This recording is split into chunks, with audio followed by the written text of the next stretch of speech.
Happy Monday, Bears fans. On today's show, we're going to preview Bears OTAs as they begin tomorrow. Last year, when we previewed OTAs, we picked up 1,449 likes. Can we top that? I'm competitive. I know you guys are as well. Let's get 1,500 plus likes on today's show. All you got to do is hit that like button. Let's talk a little OTAs coming up next.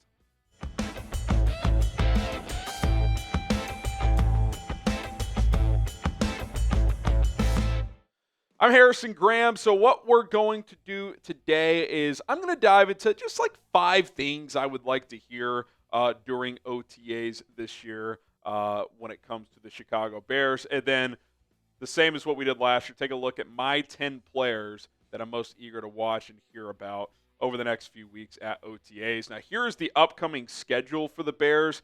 Their first OTA session begins tomorrow, runs through Thursday. Back at it next Tuesday through Friday as well. Then you got mandatory minicamp in between. You see more teams do this now where they'll do the mandatory minicamp between the second and third OTA, and then some teams will cancel the third OTA. I doubt the Bears will cancel theirs since it's a first-time coaching staff before they have their last OTA June 9 through 11. So that is what the next 3 weeks or so look like. Let's get into this topic. Okay, some things I want to hear over the next few weeks. I want to hear that the offense is winning consistently in 7-on-7s. Too many times over the last several years, the defense is winning. The defense is winning. And look, in team drills, I would expect the defense to be ahead of the offense. It's a new system, second-year quarterbacks working out the kinks, first-time head coach. But in 7-on-7s, at least by the second OTA session, we should be hearing, yeah, the offense looks crisp. They're winning consistently in 7-on-7. It's catered for the offense. Like, it is very difficult for defenses to win consistently in 7-on-7, yet that's pretty much been the case, at least more often than not, over the last several years. Hopefully that changes. And a big reason for that should being able to change is hopefully Caleb is getting the ball out quickly. Again, 7-on-7 is a few linemen, receivers, maybe a running back, and it's just like identify matchup, get the ball out of your hands. It's not like, team drills where you're doing extravagant play calls. There's contact involved. This is just, my guy beats your guy, and the Bears offense should have enough weapons where Caleb can identify matchups and get the ball out. Now, again, new concepts, new offense. I'm not saying it's going to be perfect, but these are some things I want to hear. Again, especially by the second OTA, this first week, it wouldn't shock me if it was choppy, but that is what I want to see. Okay, number 3. I want to hear that Odunze is taking a step forward. I'm not saying he has to be the number 1 receiver this year. You still have DJ Moore. We know what he's all about. But it's possible that DJ has mostly, hit his ceiling as an NFL player. Now, we need him to be better than last year. I think last year he had a downish year for his standards. 2 years ago, he had over 1,300 yards. I think he could get back to being a consistent 1,000-plus yard guy, but Rome clearly has not reached his potential. He had an up-and-down rookie year, pretty solid, over 700 yards, but, I want to see a leap. I want to see him take a big jump, and, hey, if that means he is the number 1 receiver, great. Regardless of that, though, we need him to take a step forward. He was a top 10 pick last year. Okay, number 4, Tyrique Stevenson making plays in team drills. Big year for Reek. Obviously, Al Harris putting a lot of work in with him to, reestablish him as a player in this league. He's obviously had a tumultuous 2 seasons so far.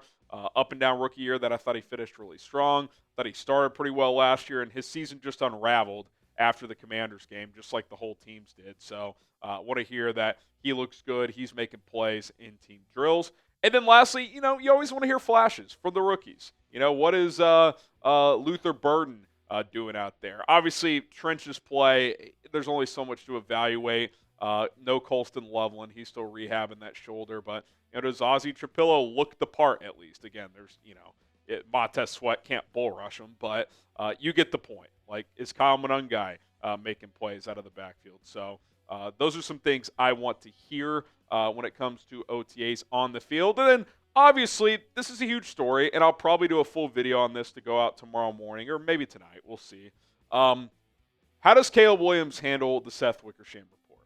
Because he's going to get asked about it. He should get asked about it, and he needs to be prepared to answer. And the Bears, I would think, with their PR staff and potentially with Ryan Poles and Ben Johnson, I would hope they have a game plan to attack this. I think it's pretty simple. Honesty is the best policy here. Hey, Caleb, there's reports out with quotes involved from your dad and even a couple from you that you had concerns about the Bears. What do you say about that now, 15 months? Yeah, look, leading up to the draft, I did have some concerns. I didn't know what to expect. The history of quarterback in this franchise hasn't been great. But ultimately, when I met with the team, I was sold, and I'm happy to be here, and I'm thrilled, full feet forward. I think if he does that, this story goes away. But if he kind of tries to dodge or, hell, deny, even though there's quotes, then it just lingers. Like, you just don't need that. I think you just address it head on. Like, yeah, me and my family, my camp, we were exploring different options. What would be the best for my career? And ultimately, I agreed and chose this situation. So I think you do that. It goes away. And that's all that needs to happen. So we'll see what their game plan is. I would imagine they've already discussed how to attack this. I'm not sure what day Caleb will talk, because remember, OTAs are weird. The media is usually only there one day per OTA week, so we'll see what day that is this week. But there is no doubt he will be asked about it, so that is definitely something to watch. Okay, today's show is sponsored by Mando. You got to be rocking Mando products from head to toe. Keep yourself smelling good. You don't want to be the nasty guy in your group with BO all the time. The weather is warming up. Spring is in full force. Summer just around the corner. And I'm excited to get out of the house more, play some golf, go to some happy hours on some patios, and a whole lot more. Play outside with my son PJ as well. I'm looking forward to it even more because I've started using Mando whole body deodorant, because unlike some other deos I've tried, it can actually handle anything. When I say whole body deodorant, that's what I mean. Mando's products are safe from head to toe, whether it's your pits, balls, thigh folds, belly button, etc. Mando has you covered. They'll offer different deodorant products, including the solid stick deodorant, the spray deodorant, and perhaps the most convenient one, the deodorant wipes, which are easy to dispose of if you're out and about. The Mando starter pack is perfect for new customers. It comes with the solid stick deodorant, cream tube deodorant, 2 free products of your choice like the mini body wash and wipes, and free shipping. As a special offer for our audience, new customers get $5 off with our exclusive code CHAT. That equates to over 40% off the starter pack. Use code CHAT at shopmando.com. That's shopmando.com. Please support our show. Tell them we sent you. Smell fresher, stay drier, boost your confidence from head to toe with Mando. Link in the comments and in the description. Okay, top 10 players to watch at OTAs. Number 10, DeAndre Swift.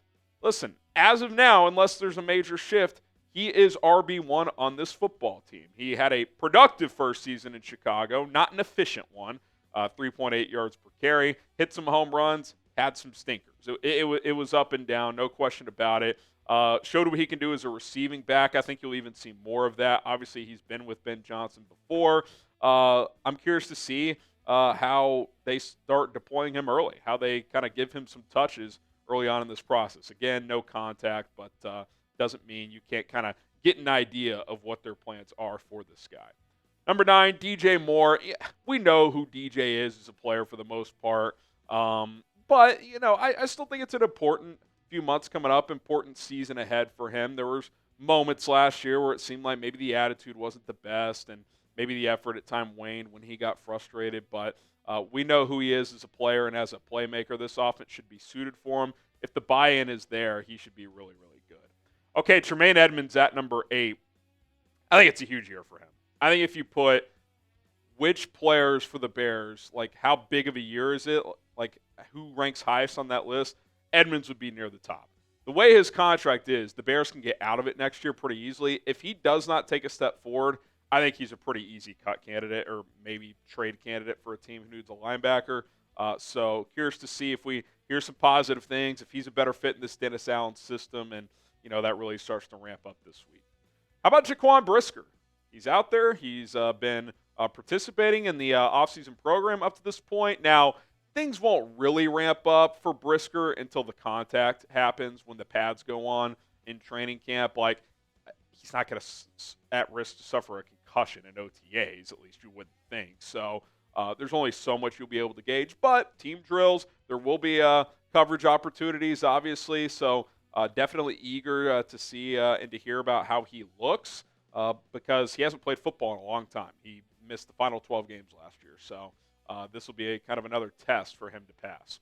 Okay, Kyle Monangai at number 6, the 7th-round rookie running back out of Rutgers. Obviously, that RB2 role is up for grabs right now. Reps out of the backfield are available after DeAndre Swift. Can he start to show enough where heading into training camp, there's pressure on Roschon Johnson? Again, Ben Johnson has said no one's winning jobs in the springtime, so it's not like after OTAs, Monangai could be RB1 or something like that. But I do think you could start to see, momentum for certain guys heading into training camp. And I think he's got an opportunity there to establish himself heading into late July and early August.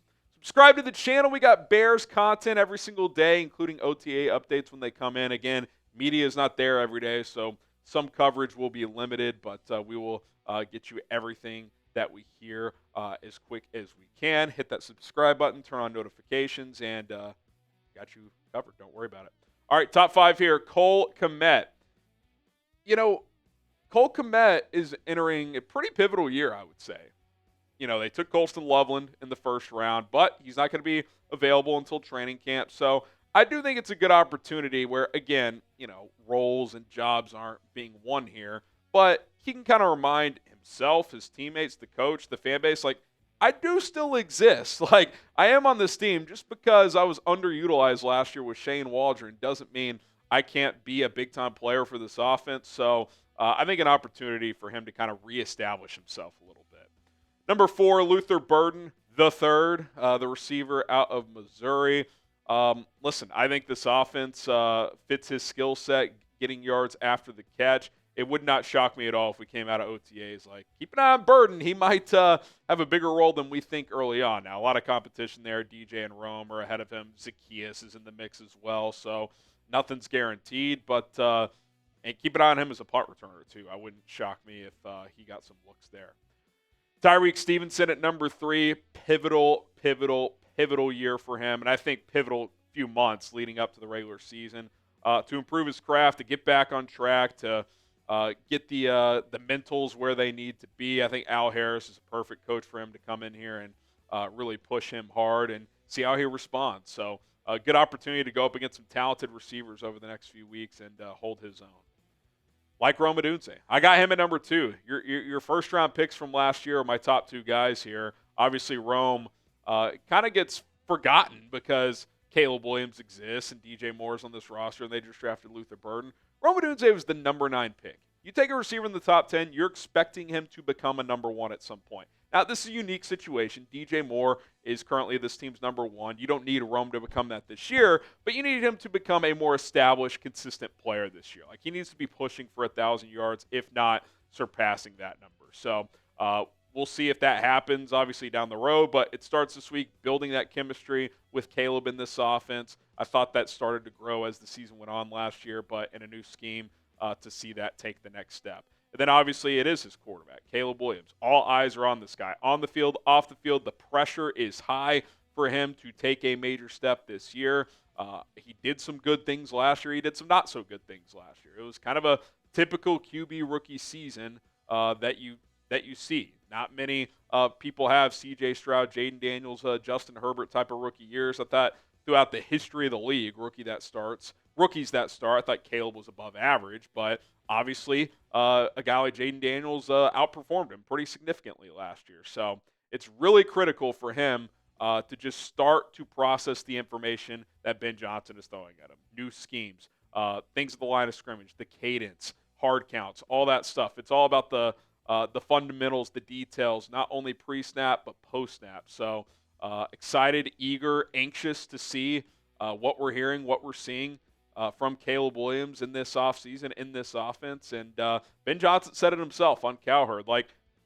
I like everything I've seen from Caleb so far, but it's mostly on air, right? Competition ramps up now. There's 7-on-7s, there's team drills at OTAs. All that is allowed. No contact, but pads aren't on, but there will be 7s and 11s competing out there on both sides of the ball. So definitely excited to see how that looks, which gets back to kind of the first point. 7-on-7s especially, let's have the offense have the advantage in those situations. Okay, which player are you most excited to hear about at OTAs? It's got to be Caleb, but how about this?